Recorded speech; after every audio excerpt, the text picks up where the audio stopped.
Vou pedir para acender algumas luzes aí, Natan, por favor. Pode acender só a 4, a 3 e a 4, por favor. A 5 também. Salmos, capítulo 1, versículo 1.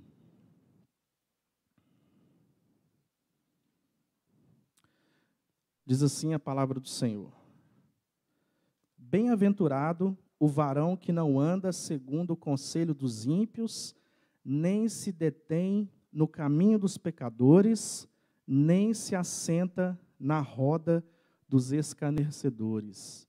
Eu vou ler na versão NVI, que é o que está sendo apresentado para vocês. Como é feliz aquele que não segue o conselho dos ímpios, não imita a conduta dos pecadores, nem se assenta na roda dos zombadores. Pois bem, nós vamos falar hoje sobre algo bem interessante, o conselho dos ímpios. E o Salmo 1, inclusive, ele é bastante usado para isso, porque é bem direto. Ele cita exatamente a expressão, o conselho dos ímpios. E o salmista aqui, ele chama atenção para algo bem interessante para a gente, porque ele diz que feliz é aquele, ou na versão que eu li aqui, bem-aventurado é aquele que faz alguma coisa. Né? E o que é o bem-aventurado? O que é o feliz? Bem-aventurado é uma palavra bem utilizada, né, bem comum na palavra de Deus. E uma pessoa bem-aventurada é uma pessoa satisfeita, é uma pessoa completa, é uma pessoa no seu estado de realização, plenitude. Como essa versão, a nova NVI traz, uma pessoa feliz. Porém, nessa passagem está falando que uma pessoa bem-aventurada, uma pessoa feliz, tem que fazer o quê? No nosso caso aqui é não fazer. Nesse caso aqui, não seguir o conselho dos ímpios. O que mais? Não se deter no caminho dos pecadores, nem se assentar na roda dos escarnecedores, ou zombadores, ou o que a sua versão estiver dizendo aí. Vamos ler agora Romanos 12, 2. Carta de Paulo aos Romanos, capítulo 12, versículo 2.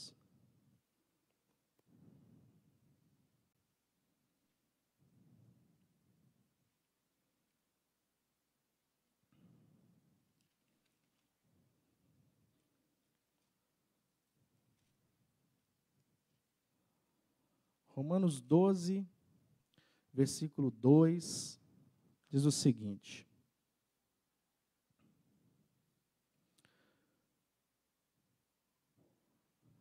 eu vou ler na NVI ali, que é o que está apresentando para vocês. Não se amoldem ao padrão deste mundo, mas transformem-se pela renovação da sua mente, para que sejam capazes de experimentar e comprovar a boa, agradável e perfeita vontade de Deus. Essa passagem é bastante conhecida por nós, cristãos. E o que ela quer dizer? O que ela está nos chamando a atenção? Nós não devemos, e isso é imperativo nessa carta de Paulo às igrejas de Roma, nós não devemos aceitar aquilo que o mundo está nos trazendo. Não se amoldar ao que o mundo nos oferece, ou ao padrão do mundo, ou aquilo que ele apresenta ou fornece para nós. E o que seria esse padrão do mundo que está dizendo na palavra do Senhor? Esse padrão do mundo é uma mentalidade. Nós não somos contra o mundo, mesmo porque a gente vive nele, né? Então, a gente ser contra o lugar que a gente vive seria, acredito que, controverso. Porém, Paulo está chamando a atenção aqui para um tipo de padrão, um tipo de comportamento, um tipo de mentalidade. E a questão interessante aqui é que nem sempre nós conseguimos entender a seriedade de vivermos no mundo, de estarmos no mundo, mas não nos conformarmos, não tomarmos a forma, não praticar, fazer o que o mundo faz. Nem sempre isso é fácil, porque nós estamos convivendo com isso o tempo todo. Quando nós estamos na rua, quando nós estamos em casa, quando nós estamos no trabalho, estamos na escola, na faculdade, nós estamos convivendo com esse padrão do mundo, com essa mentalidade, com esse jeito de enxergar as coisas. E, por vezes, a gente é confrontado com decisões na nossa vida que podem estar sendo influenciadas por esse padrão, por essa mentalidade. E, por vezes, a gente está tentando ser feliz, ter paz, resolver os nossos problemas, pagar os famosos boletos, né? Usando de uma mentalidade que é comum ao mundo. Mas será que essa mentalidade é comum ao servo do Senhor? Aquele que serve a Deus?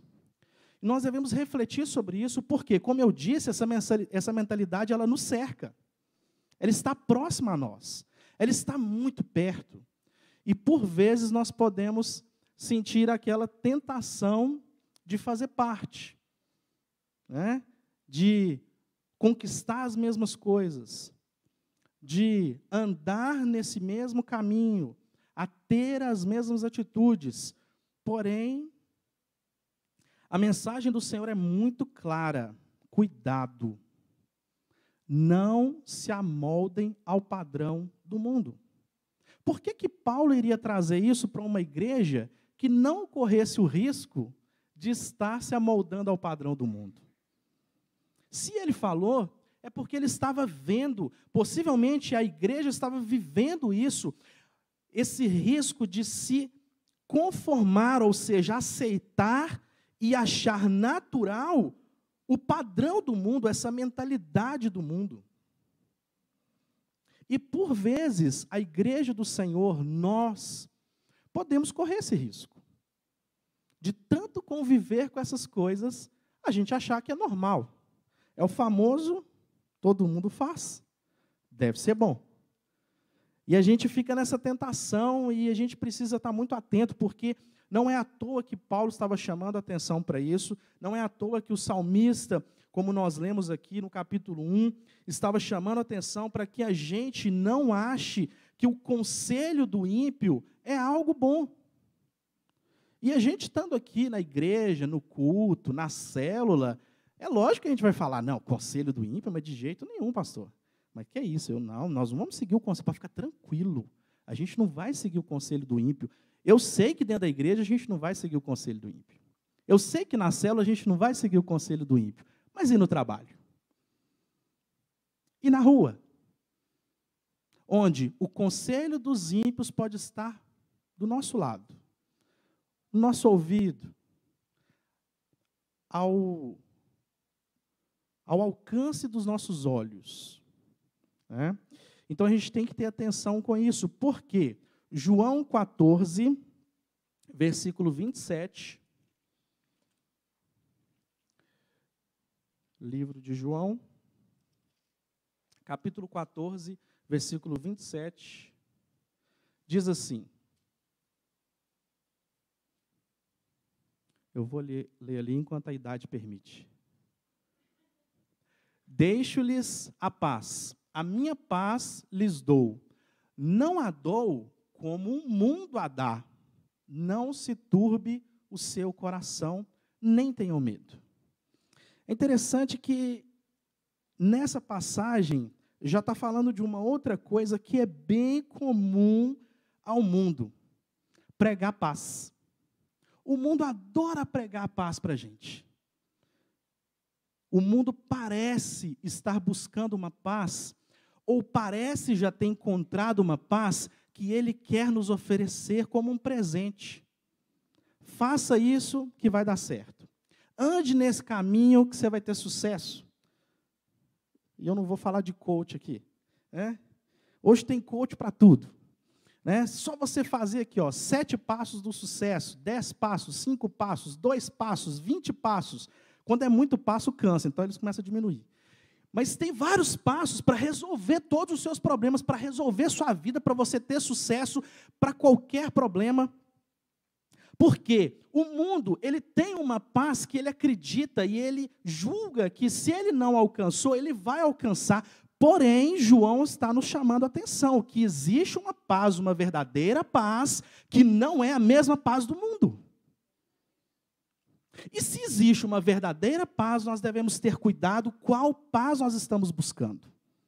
Porque, por vezes, nós caímos na tentação de acreditar que essa paz que o mundo está nos vendendo ou nos dando de graça em certas ocasiões, é uma paz verdadeira. É a paz que nós precisamos, é a paz sustentável e a paz eterna, a única paz que pode nos tornar completos, plenos e satisfeitos, que é a verdadeira paz. E quem detém essa paz? O nosso Deus. O nosso Deus, Ele é o detentor da verdadeira paz.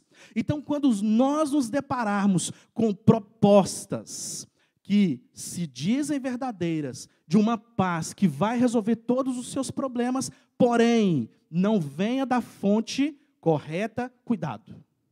Cuidado, porque nós seremos tentados e, por vezes, nós iremos querer seguir os 7 passos da vitória. E tomara que não tenha nenhuma igreja falando de 7 passos da vitória aí, senão eles vão achar que é com eles, mas não é. Por vezes nós achamos que tem essa questão de eu vou conseguir, se eu fizer isso, vai dar certo, se eu fizer aquilo, eu vou me esforçar, ou eu vou tomar a forma que estão me propondo, porque eu vou ter sucesso, eu preciso do sucesso, porque a palavra do Senhor nos chama a atenção, cuidado.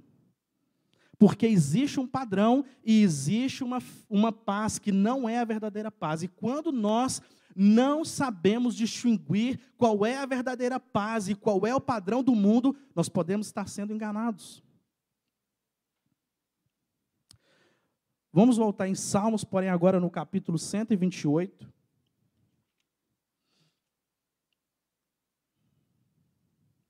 Salmos capítulo 128, versículo 1. Diz assim, a NVI usa o termo feliz, né? Eu já expliquei que a gente tem o bem-aventurado. Diz assim, bem-aventurado ou feliz, muito feliz, aquele que teme ao Senhor e anda nos seus caminhos. Vejam que antes nós usamos aqui o Salmo 1 com uma orientação do salmista, uma orientação da palavra de Deus, de que a pessoa feliz, ela deve não fazer alguma coisa. Porém, a palavra do Senhor, ela é completa. Nós não podemos usar a palavra de Deus de uma forma que ela seja benéfica ao que eu quero. A palavra do Senhor, ela tem o seu fundamento em algo concreto, um conselho do Senhor que é completo. E para que sejamos bem-aventurados, ou seja, felizes, nós devemos fazer mais do que não fazer alguma coisa.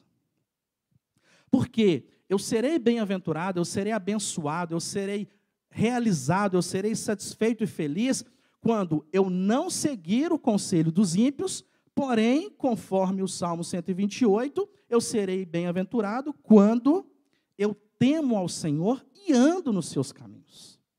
Então não basta eu abrir mão de algo, eu preciso fazer algo. Não basta eu deixar de andar no caminho dos pecadores ou seguir o conselho dos ímpios, é preciso que eu me mova em direção ao que Deus espera de mim, ao que Deus tem preparado, ao que Deus tem escrito para mim. É necessário que eu caminhe em direção ao que o Senhor tem dito ao meu respeito. Porque se nós apenas não fizermos alguma coisa, nós ficaremos paralisados. E o propósito do Senhor não é que nós fiquemos paralisados, nós estejamos numa zona de conforto onde eu não preciso fazer nada, porque o Senhor já está fazendo por mim. Realmente o Senhor se levanta e age por você, meu irmão, mas aquilo que é o seu papel, você deve andar em direção àquilo que o Senhor espera de você. E além de não seguir o caminho dos ímpios, o caminho dos pecadores, eu devo temer ao Senhor e andar nos seus caminhos. Isso quer dizer que existem dois caminhos. Isso quer dizer que existem mais opções. O que eu devo fazer é reconhecer qual é o caminho que eu devo andar. Porque não basta diante de uma circunstância que eu preciso decidir em qual caminho eu vou seguir, eu parar e ficar esperando. Eu devo decidir andar pelo caminho do Senhor. É uma decisão, é algo que eu preciso fazer, é algo que eu preciso reconhecer, entender, refletir e caminhar. Eu não posso me paralisar diante do ponto de decisão. Naquele momento que você estiver diante do caminho dos ímpios, dos pecadores e o caminho do temor e da obediência a Deus, você deve se decidir. Não fique indeciso, porque existe uma verdadeira paz e o Senhor quer nos levar a essa verdadeira paz. Quando nós estamos paralisados, na dúvida, será que eu vou, será que eu não vou? Deixa eu refletir direito nesse conselho aqui. Será que esse conselho é bom, será que não é? O que ele está dizendo? Será que essa paz do mundo, será que realmente não tem nada de proveito? Será que tantas pessoas estudaram, tantos estudos, tanta ciência, tanta coisa, será que realmente não tem nada que possa satisfazer? Será que não possa resolver? Cuidado. Cuidado, porque se você está indeciso, se o caminho é de verdadeira paz, você pode ser tentado a seguir esse caminho. E o caminho da verdadeira paz, nós sabemos que só o Senhor pode nos dar. Existe uma verdadeira paz. Então, o que nós aprendemos sobre o conselho dos ímpios? Primeiro, existe um conselho dos ímpios. Existe uma sabedoria nesse mundo. Existe uma proposta de paz, de sucesso, às vezes até de redenção. Existe essa proposta. Outra coisa que nós aprendemos aqui, nós não devemos seguir esse caminho.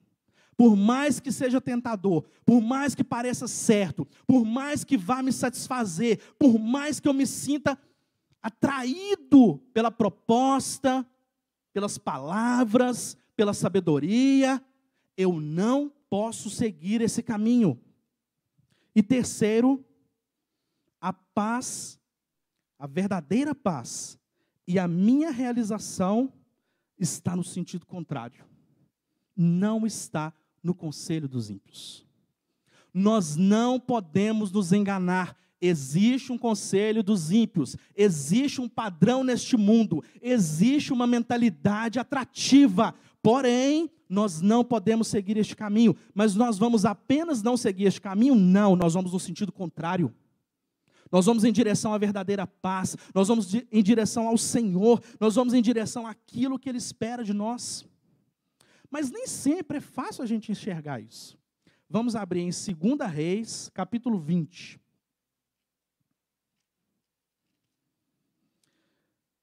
Livro de 2 Reis, capítulo 20, versículos de 1 a 7.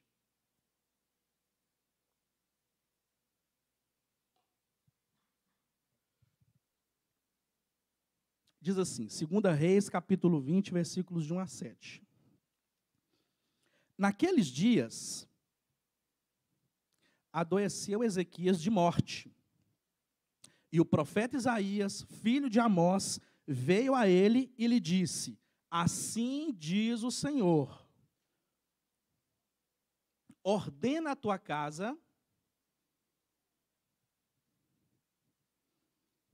na NVI diz, ponha em ordem a tua casa, porque morrerás e não viverás. Então virou o rosto para a parede e orou ao Senhor, o rei Ezequias, dizendo: Ah, Senhor, sê servido de te lembrar de que andei diante de ti em verdade e com o coração perfeito, e fiz o que era reto aos seus olhos. E chorou Ezequias muitíssimo. Sucedeu, pois, que não havendo Isaías ainda saído do meio do pátio, veio a ele a palavra do Senhor, dizendo: Volta e dize a Ezequias, chefe do meu povo: Assim diz o Senhor, Deus de Davi teu pai: Ouvi a tua oração e vi as tuas lágrimas. Eis que eu te sararei, ao terceiro dia subirás à casa do Senhor. E acrescentarei aos teus dias 15 anos, e das mãos do rei da Síria te livrarei, a ti e a esta cidade. E ampararei esta cidade por amor de mim e por amor de Davi, meu servo. Eu quero reforçar uma coisa aqui nessa história do rei Ezequias, que era rei de Judá, e foi, vamos dizer assim, tido uma profecia do profeta Isaías que não foi nada fácil, né? O profeta Isaías chegar para o rei da nação e falar assim, ó, questão é a seguinte, moiou para si, deu ruim, você vai morrer. Só que tem um negócio, antes de você morrer, dá um jeito nessa sua casa. Ponha em ordem, resolva o que você tem que resolver, porque é o único prazo que você vai ter. O seu prazo é esse. Ponha em ordem, conserte, resolva, porque você vai morrer. E é interessante que ele teve essa ordem de Deus, né, através do profeta Isaías, e aí ele ficou bastante angustiado. Quem que não ficaria angustiado com uma profecia dessa? Judá, que era parte do povo da grande nação de Israel, estavam vivendo um momento ali que o rei Ezequias estava desfrutando de uma relativa paz, de uma relativa prosperidade, né? E aí, naquele momento, para ele, acredito eu, seria um momento de quê? Agora eu vou entrar para a história, né? Porque eu sou fiel ao Senhor, a gente tirou os altares, a nação está próspera. Tem um problema aí com a galera aqui, né? A Síria, né? Mas eu creio no Deus que nós servimos, então o Senhor vai dar vitória. Só que qual palavra que ele resolve? Qual palavra que ele recebe? Não vai não. Não vai desfrutar não, você vai morrer. Porque essa doença que você está vivendo, que você está passando, é de morte. Então você tem que fazer o seguinte, ó, resolve. Possivelmente ele deveria saber o que era, né?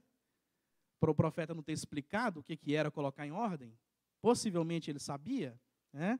Então resolve o que você tem que resolver, não precisa nem falar, porque você vai morrer. E aí ele lamenta, ele vira, né, em seu leito ali para o Senhor e fala: Senhor, tem misericórdia. Eu tenho servido ao Senhor, tenho sido fiel. Olha para mim, se compadeça de mim. E aí a palavra do Senhor diz que o profeta não tinha nem saído do pátio da casa real, né?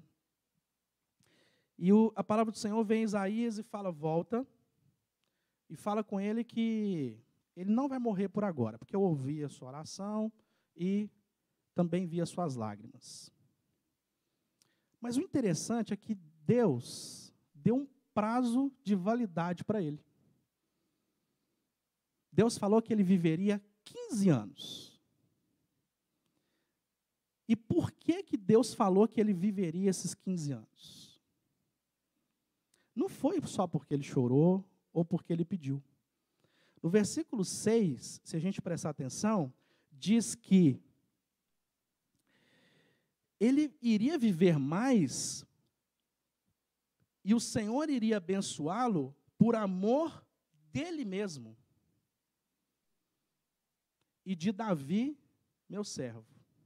Então, olha que interessante, que o Senhor, ele realmente ouviu a oração de Ezequias, mas o motivo dele ter dado mais anos para ele tinha um propósito.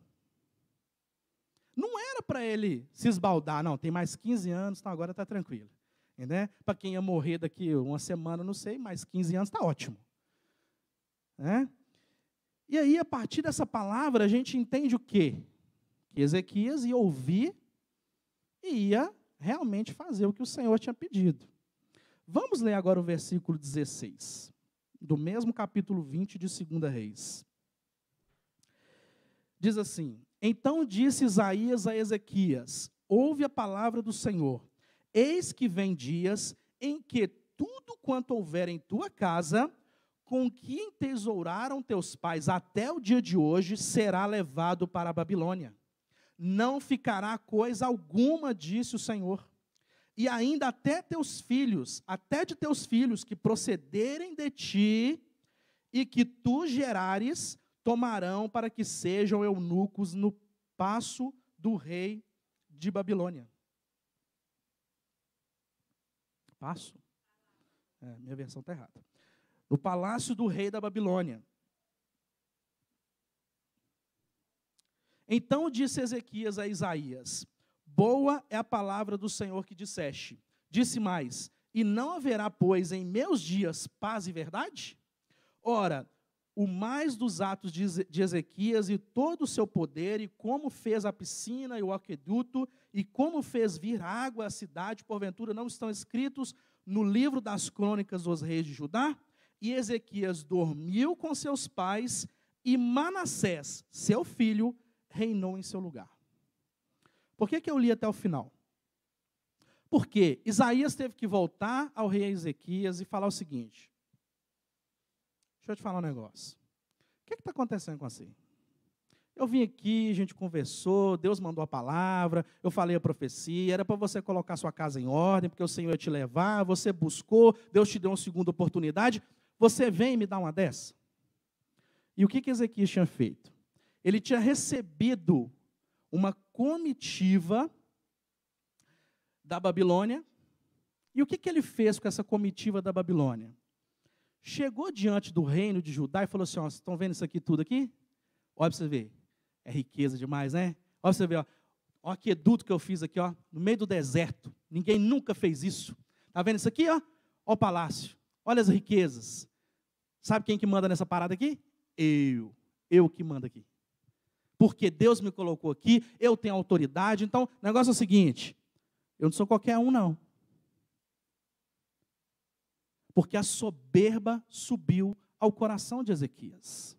Ao invés dele ter uma sensibilidade, no mínimo, bom senso, de pensar o seguinte: eu estou onde Deus me colocou, com um propósito, eu estou vivendo paz, eu estou vivendo prosperidade, mas o Senhor me concedeu isso, né? Até outro dia mesmo estava doente, o Senhor me curou, porque era uma doença de morte. Ao contrário disso, o que Ezequias faz? Ele deixa que aquele homem interior, a sua velha natureza caída, venha e prevaleça com um conselho que não era o conselho do Senhor.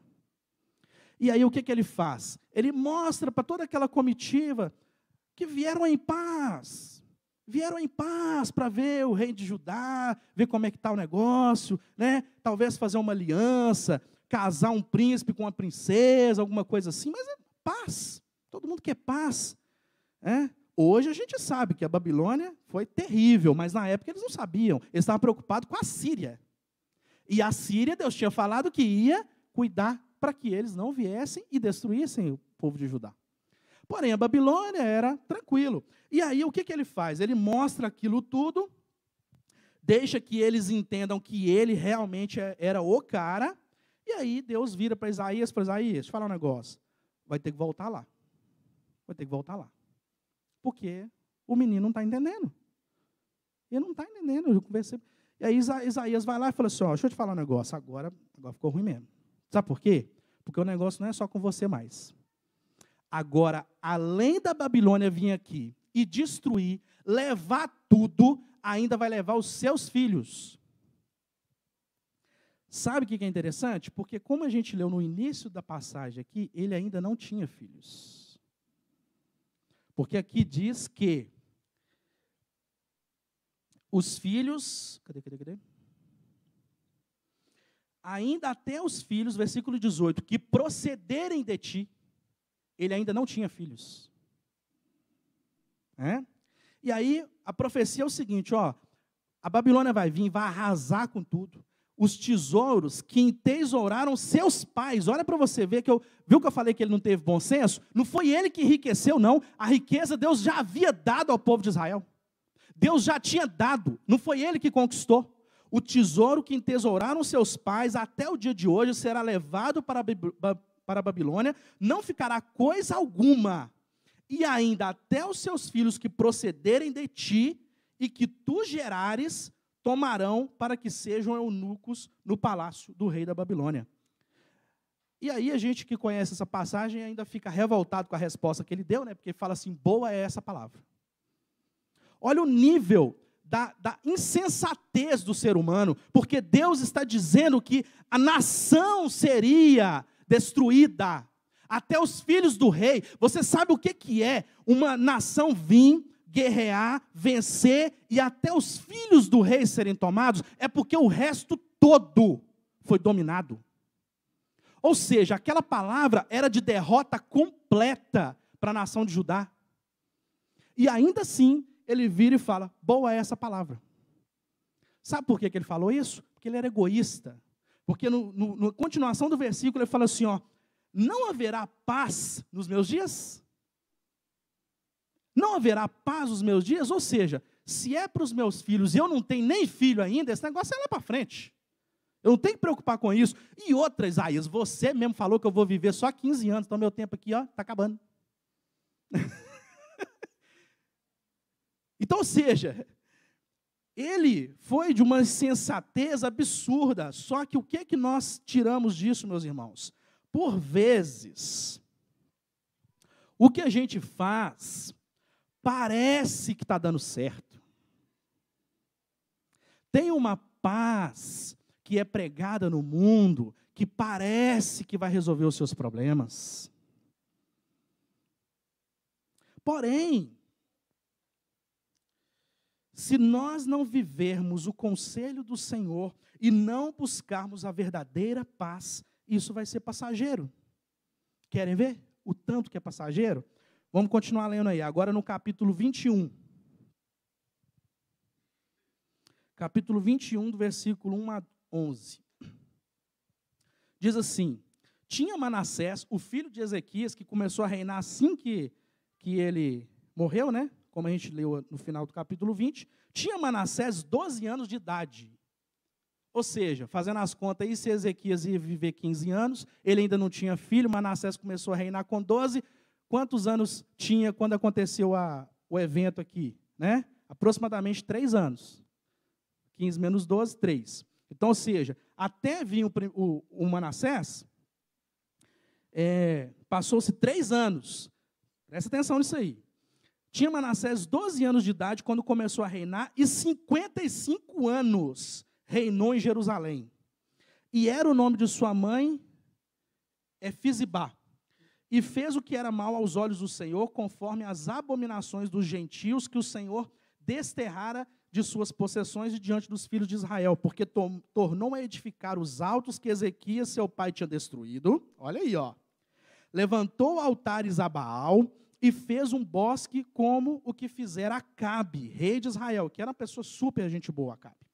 E se inclinou diante de todo o exército dos céus e o serviu. E edificou altares na casa do Senhor, de que o Senhor tinha dito, em Jerusalém porei o meu nome.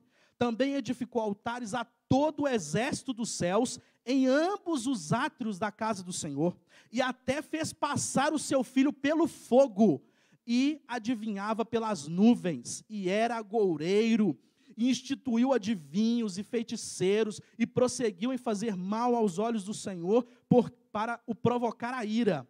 Também pôs uma imagem de escultura do bosque que tinha feito na casa de que o Senhor dissera a Davi e a Salomão seu filho, nesta casa em Jerusalém que escolhi de todas as tribos de Israel, porei o meu nome para sempre. E mais, não farei mover o pé de Israel dessa terra, que tenho dado a seus pais, contanto somente que tenham cuidado de fazer conforme tudo o que lhes tenho ordenado e conforme toda a lei que Moisés, meu servo, lhes ordenou. Vamos para o versículo 11. Portanto, Manassés, rei de Judá, fez essas abominações, fazendo pior do que quanto fizeram os amorreus, que antes dele foram, e até também a Judá fez pecar com seus ídolos.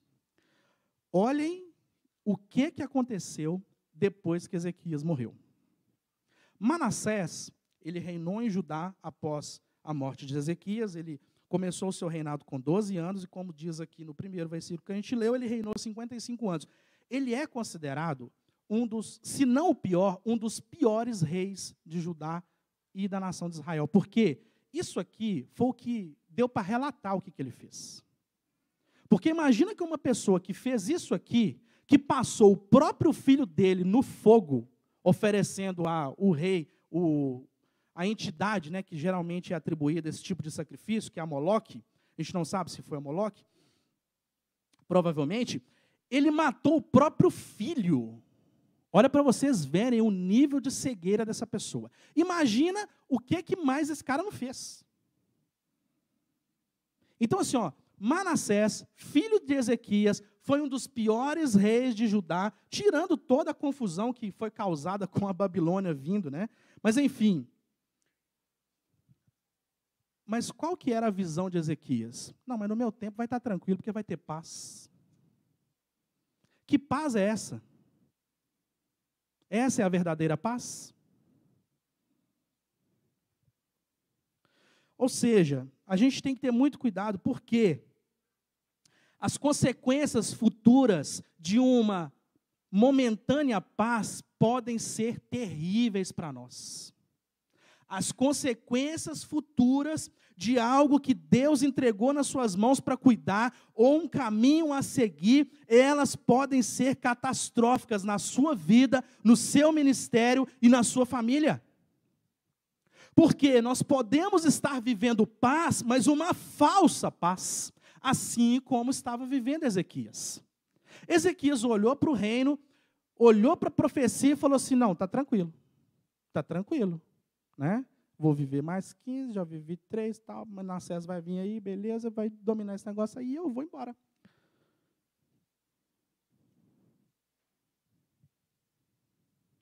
Porque por muitas vezes nós estamos olhando só até onde os nossos olhos carnais enxergam. Ah, pastor, mas minhas contas estão pagas. Eu tenho um carrinho, eu tenho um emprego, tenho uma casa. Está financiado, mas daqui a pouco eu termino de pagar. Tem uns meninos aí correndo, saudável. Aí, tá vendo? Olha que benção. Então, está tranquilo. A sua paz, ela está associada à sua visão das suas circunstâncias? Porque se a sua paz está atrelada à sua visão da circunstância, a sua paz pode ser a mesma do rei Ezequias. Porque ele estava vivendo um tempo de paz. Porém, a verdadeira paz, e não a paz que o mundo nos dá, é a paz que prevalece independente das circunstâncias. Você pode estar vivendo um momento de luta, você pode estar vivendo um momento de enfermidade, você pode estar vivendo um momento de perda. A paz verdadeira que vem do Senhor, ela prevalece no seu coração, ela não te deixa desamparado, ela não te deixa desanimado, porque é a verdadeira paz. Não é uma paz embasada em circunstâncias como do rei Ezequias.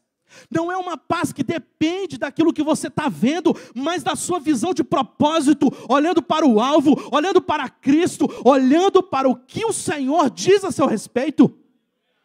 A verdadeira paz não pode nos levar a olhar para as circunstâncias. A verdadeira paz nos faz olhar para o Senhor, o Deus da nossa profecia. Quando a nossa paz for a verdadeira paz que só o Senhor pode nos dar, irmão, pode vir o que vier, Pode vir a Babilônia, pode vir a Síria, pode vir o inferno, pode vir o governo que for, pode vir o diabo atrás de você. Você terá a verdadeira paz, porque a sua paz está embasada no Cristo, o Salvador, aquele Redentor que te tirou do lamaçal do pecado, que te tirou do inferno. Não é uma paz momentânea. O nosso Deus, Ele é o detentor da verdadeira paz.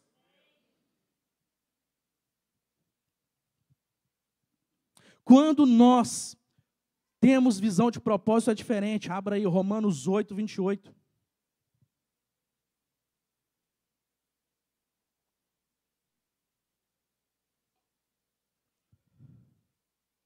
Romanos 8, 28 diz assim: sabemos que Deus age em todas as coisas para o bem daqueles que o amam, dos que foram chamados de acordo com o seu propósito. É o Senhor que vai pelejar por você. É o Senhor que vai agir em seu favor.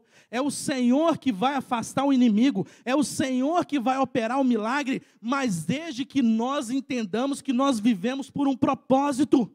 Nós não vivemos por circunstâncias. A sua vida não pode ser embasada em realização pessoal, conquistas do mundo, padrão do mundo, mentalidade do mundo, conselho do mundo. A nossa paz deve ser embasada pela visão de propósito, a visão que o Senhor tem ao nosso respeito, a visão que o Senhor tem para nós. Quando nós enxergarmos isso, meu irmão, você pode passar o que Paulo passou na prisão junto com Silas. Você pode estar preso, você pode estar num momento de luta, você pode estar acorrentado, você pode estar enfermo. Ainda assim, a sua visão está no alto, você está olhando para o Senhor, você continua confiando nele, você crê que a redenção, a salvação e o livramento vem do Senhor. Nós não precisamos dessa paz do mundo, essa falsa paz que te dá segurança de trabalho, de profissão, de casa, de carro, de dinheiro, de conta bancária recheada, de investimentos. Nós não precisamos disso. Nós não precisamos disso. Ah, Felipe, quer dizer então que eu não vou ter essas coisas? Meu irmão, você pode ter o que Deus te deu para cuidar e abençoar o próximo, mas essas coisas não garantem a sua paz. Se você está crendo nessas coisas, você está seguindo o conselho dos ímpios, porque o mundo prega isso. Se você abrir o Instagram, sei lá qual rede social agora que os meninos estão usando, né? Se você abrir ali, ó, a timeline é o tempo inteiro falando disso. O tempo inteiro falando dessas coisas. Faça isso, conquiste isso, seja assim, saia das dívidas, não sei o que, faça investimento e pague antecipado e tudo quanto é dica e resposta para resolver os problemas. Resolva o problema do seu casamento, resolva o problema dos seus filhos, crie os seus filhos assim, faça isso, faça assado. Meu irmão, cadê isso aqui? Porque a verdadeira paz está aqui. A verdadeira paz está na palavra do Senhor. O nosso conselho tem que ser o Senhor. Se nós estamos seguindo o conselho do mundo, está errado. Está errado. Se a sua paz ela está sendo embasada no conselho do mundo, está errado. Porque o mundo tem paz. Ele tem uma paz para te dar sim, mas não é a verdadeira paz.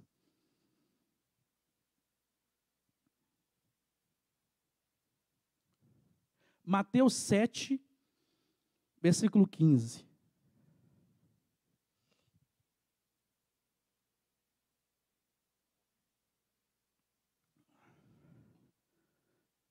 Essa aqui é pesada. Cuidado com os falsos profetas.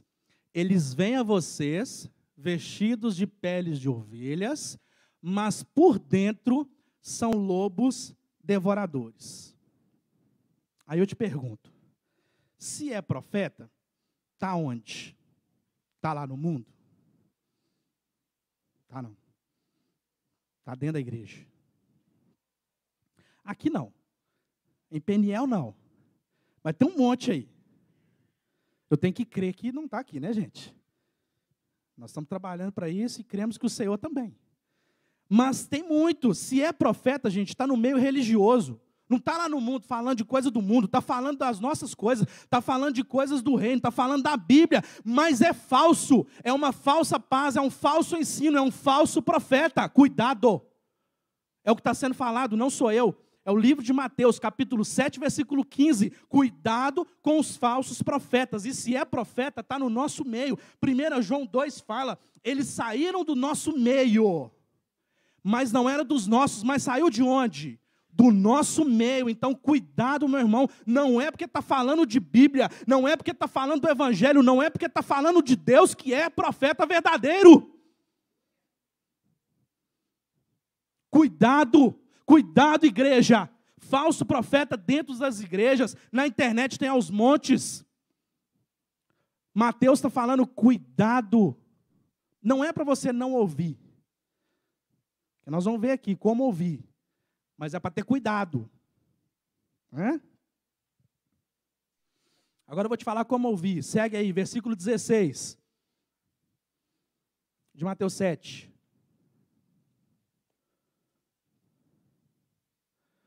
Vocês os reconhecerão por seus frutos. Pode alguém colher uvas de um espinheiro ou figos de ervas daninhas? Está falando de quem? Dos falsos profetas. Novamente, se é para a gente observar os frutos, quer dizer que eles estão longe ou estão perto? Está perto.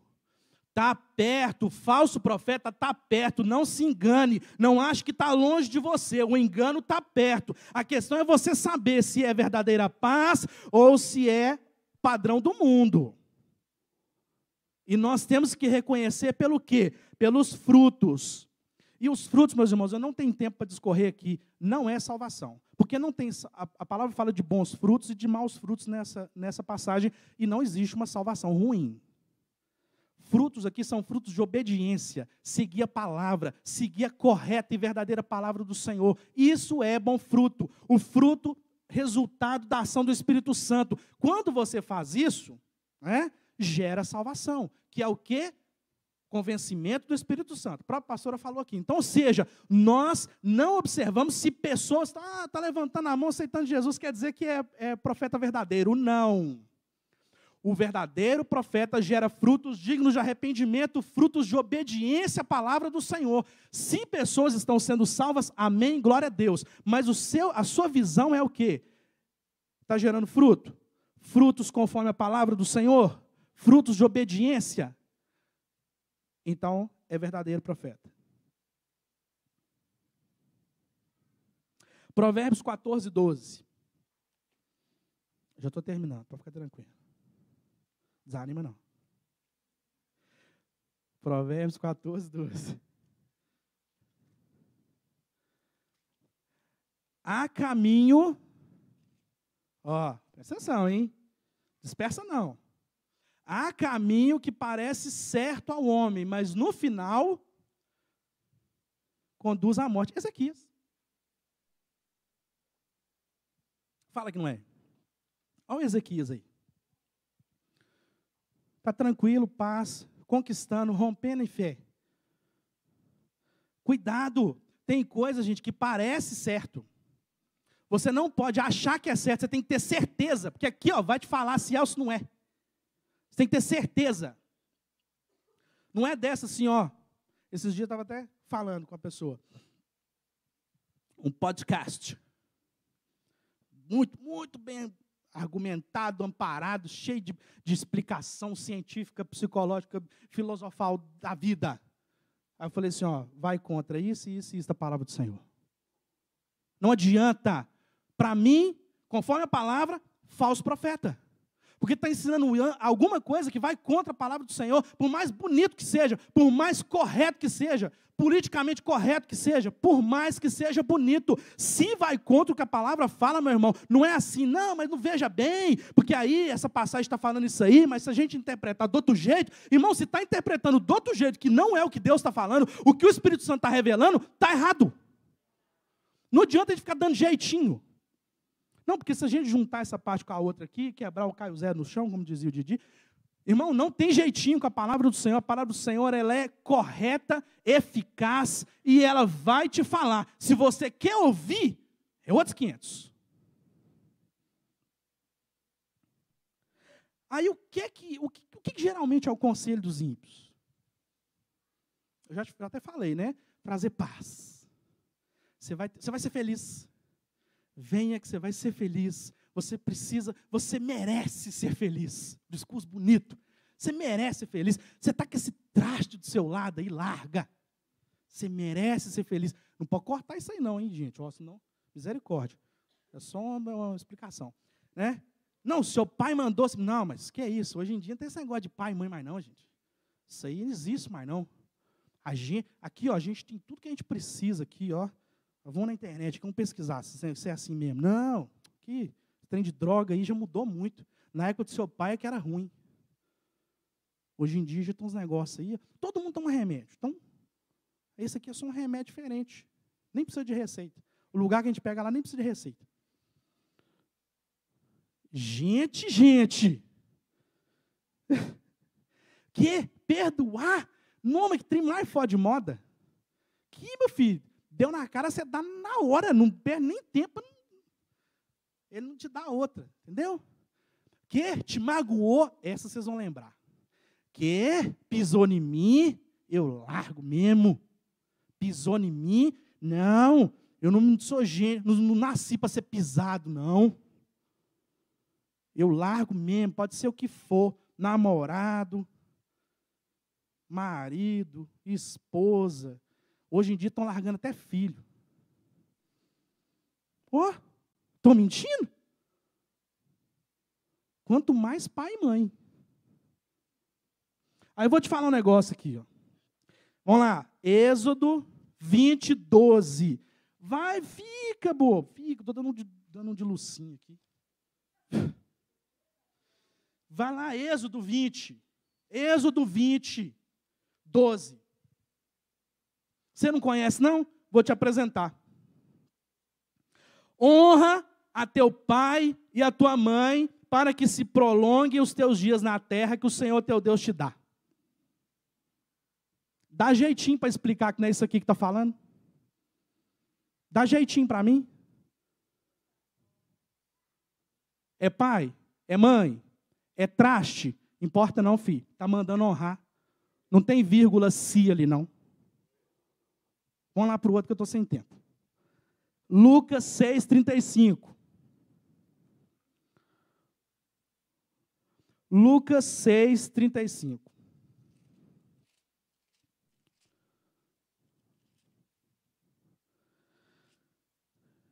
Amai, pois, os vossos o quê? Inimigos. E fazei o bem e emprestai sem nada esperardes. E será grande o vosso galardão, e sereis filhos de Deus, filhos do Altíssimo. Porque Ele é benigno até para os ingratos e maus. Ô, meu irmão, não está mandando você fazer o bem para os da sua casa, pessoal que você gosta, galerinha da igreja, gente boa, gente fina, amigo seu, do peito. É inimigo. Você sabe o que é isso? Isso é evangelho. Isso é evangelho. É você fazer o bem, é porque é a ordenança do Senhor, porque você entendeu o propósito, você entendeu a visão e você é obediente. Não é porque você gosta da pessoa.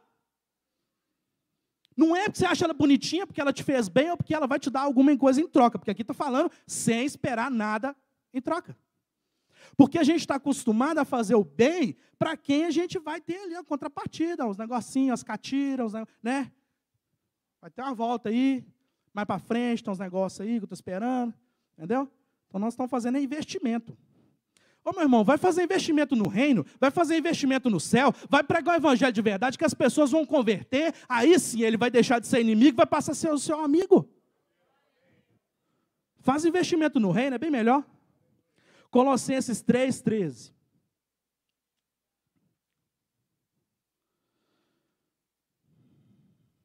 Está aí também? Eita, essa multimídia.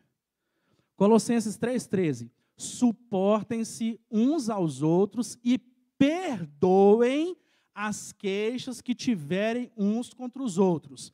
Perdoem como o Senhor lhes perdoou.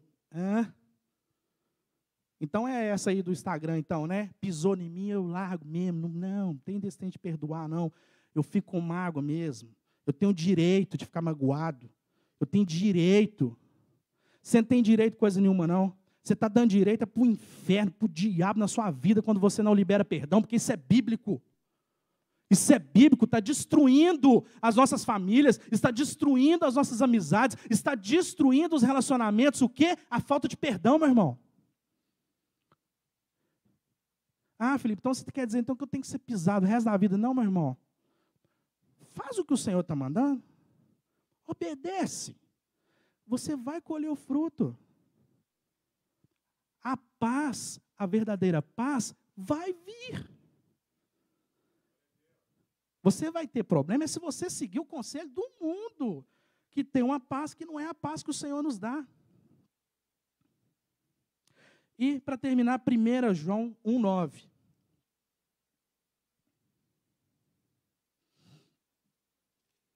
1 João 1,9. Se confessarmos os nossos pecados, Ele é fiel e justo para nos perdoar os pecados e nos purificar de toda injustiça. Isso aqui, irmão, parece mentalidade do mundo? Isso aqui parece o padrão do mundo? Esse é o padrão de Deus, e eu só trouxe alguns exemplos. Honrar pai e mãe, perdoar, amar o inimigo, reconhecer pecado, reconhecer o erro. Meu irmão, isso aqui é o padrão do Senhor para nós, ó. Se você seguir, não tem como errar, não.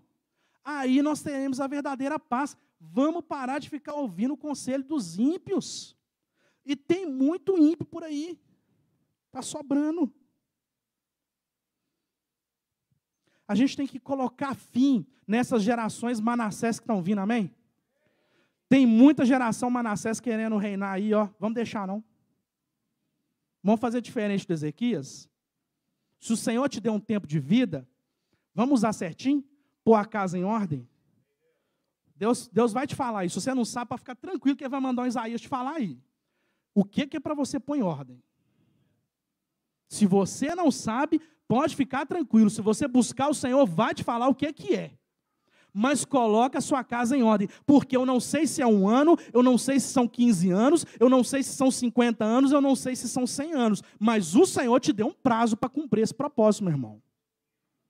Não ache que você é eterno. Eu não sou eterno e você não somos, nós não somos eternos. A gente não é eterno. Se não te falaram, eu vou te dar essa notícia ruim.